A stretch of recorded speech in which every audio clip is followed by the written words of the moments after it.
Hey everybody. I don't typically talk in my videos. I just thought I'd take this moment to sort of discuss three major banjo manufacturers of the late 1800s from about 1880 to the turn of the century in 1900. Anytime you're in discussions with people who are interested in banjos from that era, the main three names that I always hear are Stewart, SS Stewart, Fairbanks or Fairbanks and Cole, and Henry C. Dobson, or any of the Dobsons for that matter, but the one I have in particular here today is a Dobson.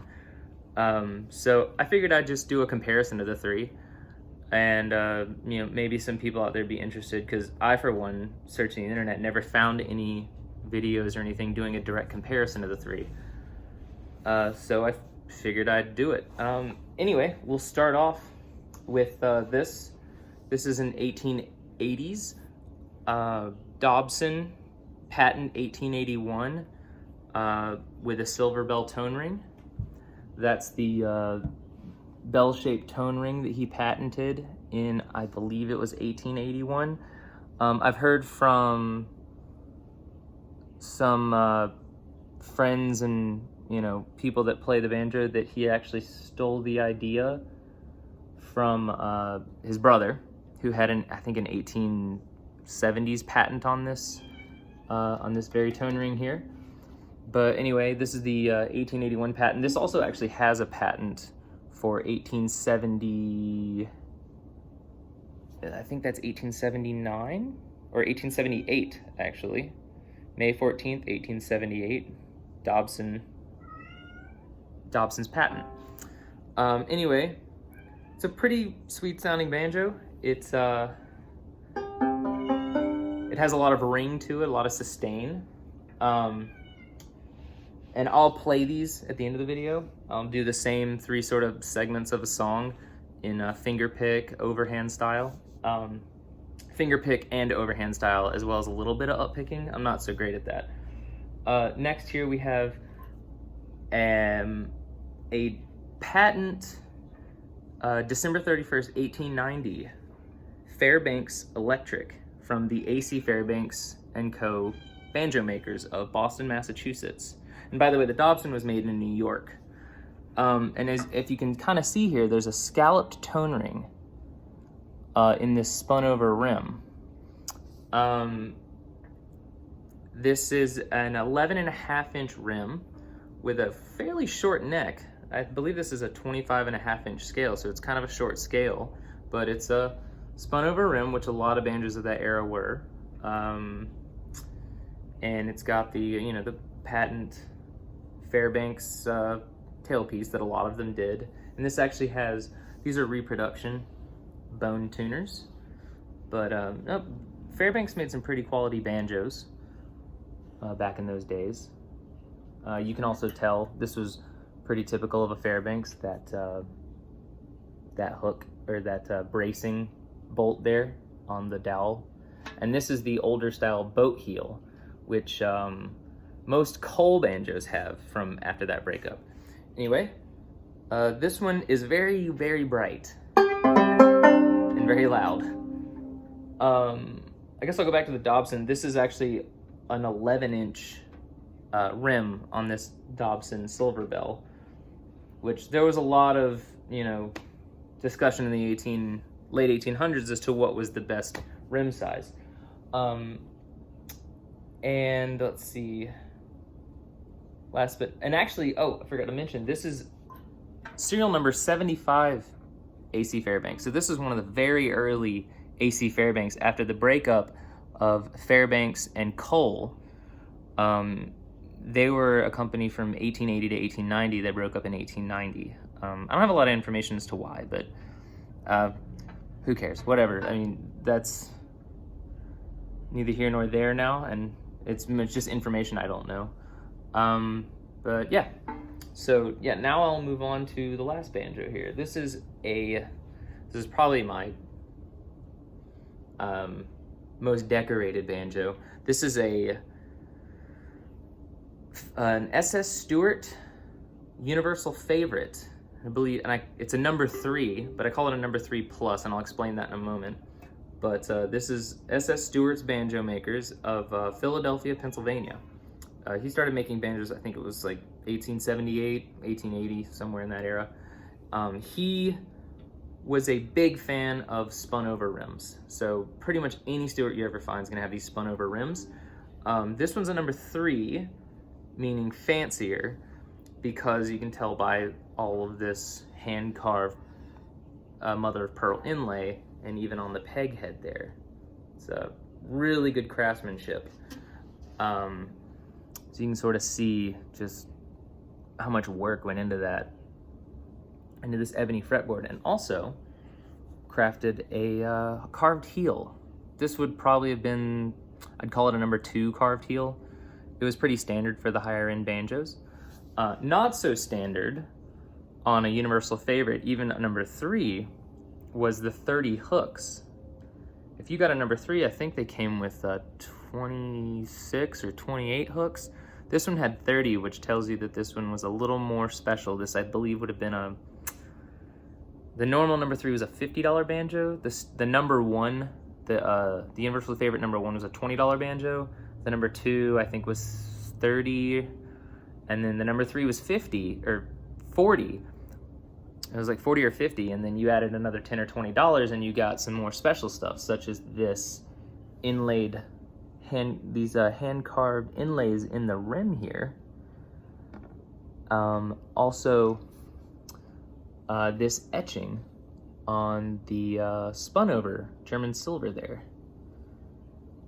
And I'm pretty sure he made all of his banjos out of spun German silver like this. I believe it's brass with this is a brass nickel plated rim here, and then it might be brass nickel plated or silver nickel plated on the outside here. But anyway, he used some pretty high quality products back then. Cherry neck, pretty standard. You can see that that's got, I believe, at least 3 layers, possibly 4 layers on that fretboard of different woods. So someone spared no expense on this banjo. The serial number on this one is 17248 or 243. 17243. This puts us about 1896, 1897. Joel Hooks actually told me that this bracing rod was patented in 1896, so that would put this banjo, 1896 at the earliest. And also, that is an original Stewart bridge. I was really surprised when I found that in the box when I bought this. Anyway, pretty bright banjo as well. Sort of the in-between of these two. Anyway, let me go to the Dobson and I'll play a couple bits so we can just do a sound comparison. I won't really say anything.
Sorry if I messed up a couple notes there. This was the Dobson Silver Bell. A couple jitters, I guess.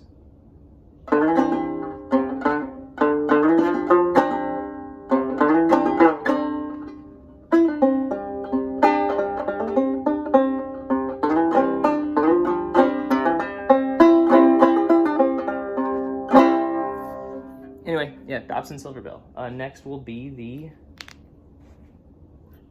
AC Fairbanks Electric.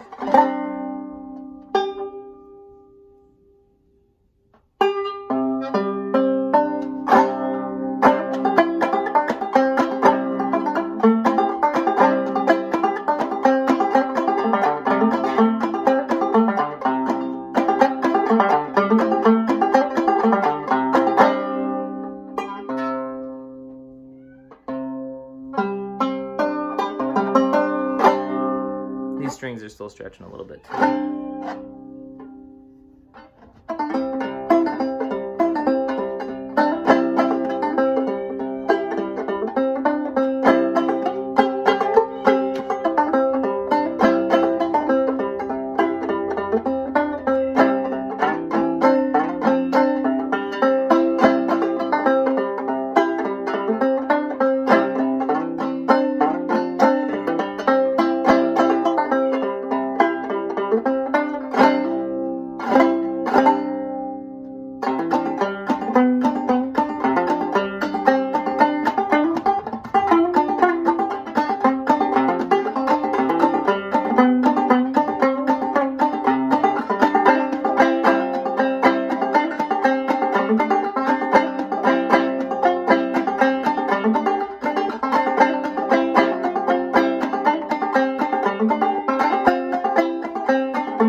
Oh, hush, Millie. I'll be done in just a minute. My dogs are getting antsy. Sorry about that. All right, last banjo is the SS Stewart.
So that's it. That's a comparison of the three. I guess a couple other things. Universal favorite, Stewart, was an 11-inch rim as well.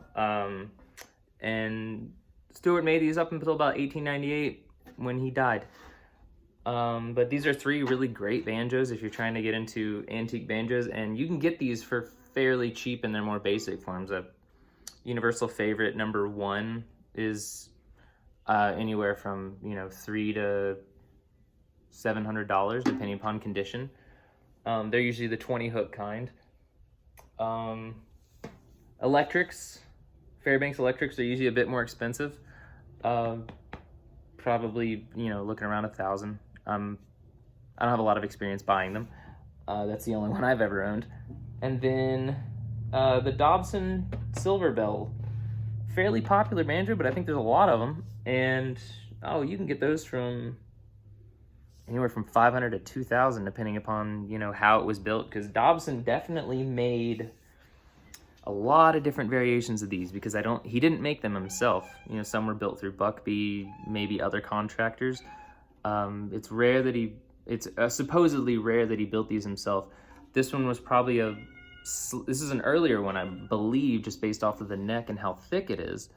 But, and it's fairly light, but it's, this isn't even really, it's kind of spun over, but it's not spun over in the way that the Stewart and the Fairbanks are, where they have a nice silver wire here and a silver wire on top, and then,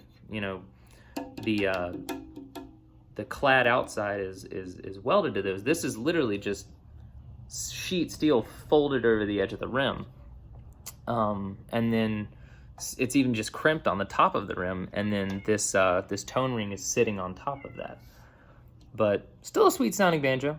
They all are. I really like all 3 of them. You decide which one you think is best. I have no preference. I like all 3 of them, so they aren't going anywhere from my collection. Not that it's much of a collection, but anyway, thanks for watching.